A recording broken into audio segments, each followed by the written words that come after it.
guess what? Fridays are awesome. Thank you for making us part of your day. I'm Carl Azuz. First up, Hiroshima, Japan. This is the site of where the U.S. dropped the first of 2 atomic bombs on Japan.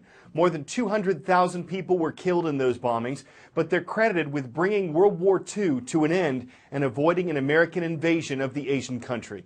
Today, U.S. President Barack Obama is set to become the first sitting American leader to visit Hiroshima. There's some controversy about the trip. Some analysts say it'll be seen as a U.S. apology for the bombing. Some Japanese say the American president should apologize for the attack. Some Americans say he should not, that Japan should apologize first for its mistreatment of U.S. prisoners during World War II. The White House says President Obama will not apologize for the use of the atomic bomb, but that he's hoping to draw attention to his goal of reducing the world's nuclear weapons. Up next, new leadership for the Taliban. This is a group that once ruled Afghanistan. It allowed the Al-Qaeda terrorist organization to operate and train there. That's why the U.S. led an invasion in 2001 to knock the Taliban out of power. But the group still operates in Southeast Asia, and last weekend, President Obama authorized the drone strike that killed the Taliban's leader as he was traveling through Pakistan.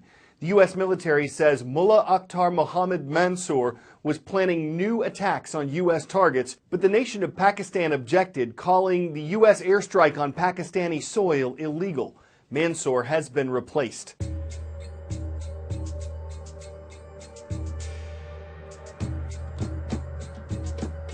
The Taliban are a predominantly hardline religious movement based in Afghanistan and Pakistan that in Afghanistan were partially involved in fighting the Soviets, then through a civil war came to power between about 1996 and then were ousted in 2001 by the United States after they sheltered Al-Qaeda and bin Laden. What followed was a slow growing insurgency against the US presence there, and now we've seen them lose a series of leaders pretty fast. Now the Taliban's main constituency has often been in the south, but over a period of time it's begun to fracture. It's got younger radicals in the ranks, more criminal elements, and become frankly a more tired group given the lengthy level of fighting they've had to endure against the United States. But its leadership has endured these substantial changes. Mullah Omar, the founder, having died sometime in about 2012-2013, his death being kept secret until Mullah Mansour took the helm. He was then pretty quickly killed by a US drone strike just inside Pakistan. Now they've announced that Haibatullah Akhundzada will be the new leader of the Taliban.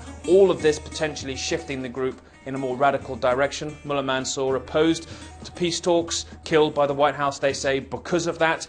But still, his successor, Akhundzada, has a pretty radical deputy, Siraj Haqqani, the man known by the US as the main facilitator for Al-Qaeda in Afghanistan. The Taliban still there, holding more territory than they have any time since 2001, and it seems more radical at this stage. We have hundreds of requests coming in for our roll call. The one place our producers look for them is CNNStudentNews.com. The Egyptian capital of Cairo is first up today. Thank you for making us part of your day at Al Afaq Al Gadida International School. Homer Junior High School is next. From the village of Homer Glen, Illinois, we welcome the Mustangs. And it kind of makes sense that the mascot at a school in Aspen, Colorado would be the Skiers. That school is Aspen High School.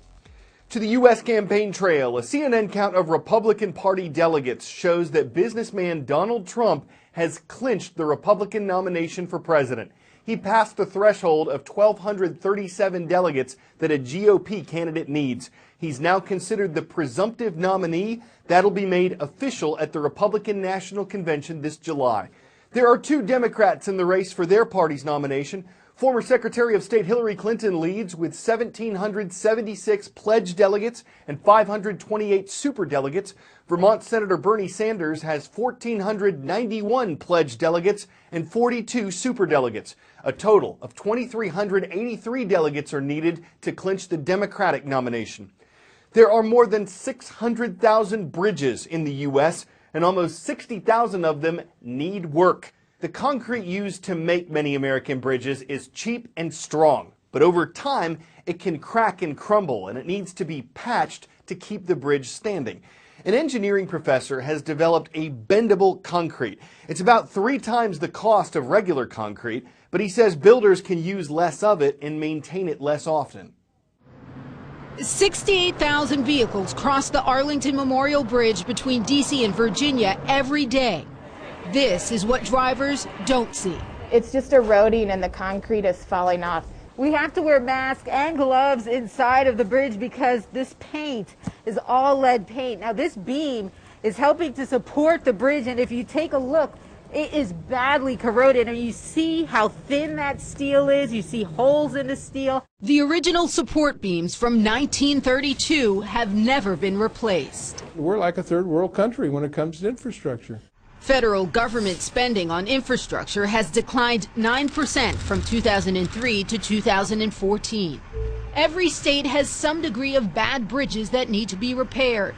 From Los Angeles, where trees are growing out of cracks in this bridge, to Chicago, where netting is in place to protect drivers from falling concrete. The reason we have 57,000 deficient bridges is because we have not made the investment as a national government. Former Transportation Secretary Ray LaHood blames Congress for failing to raise the gas tax in 23 years, which funds projects like bridges and roads. Have you been against raising the tax because it's just bad politics? First of all, the economy hasn't been great. Raising the gas tax doesn't solve the long-term funding problem. As Congress tries to figure out this long-term solution, bridges are crumbling. So what do we do right now?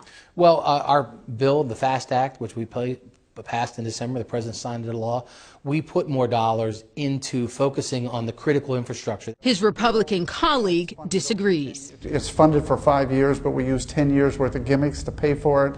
These are the kind of things that don't make sense. Anthony Fox is the current head of the Department of Transportation. But isn't everyone guilty? I mean, when Democrats were in control of Congress, this situation was what it is today as well. I think every year we go by, the challenge gets that much greater. And that's why we don't have another moment to waste.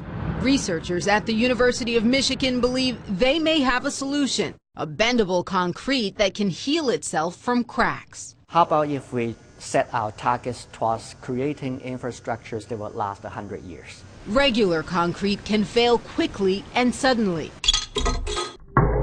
But Professor Victor Lee says the bendable concrete can withstand a force hundreds of times more powerful. This sped-up video shows how it responds to pressure. Cracks heal themselves with the help of air and water. The technology lines portions of this bridge in Michigan.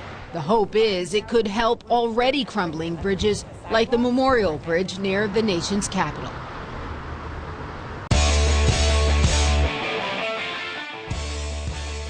Before we go, who needs a car alarm? The 68-year-old woman who owns this wagon has the security of nature.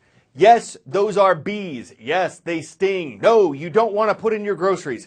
This apparently happened when a queen bee got stuck in the back of the car.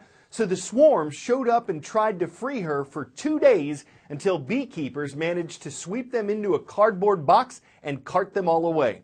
So did anyone actually get stung? You'd better believe it. How could you expect them to beehive at a time of a royal crisis? It didn't take their rescue long to jelly, and at least their owner got a free car queening. I'm Carl Azus for CNN Student News. We will be off the air for Memorial Day on Monday as part of the U.S. tradition of remembering its fallen servicemen and women. We look forward to seeing you again on Tuesday.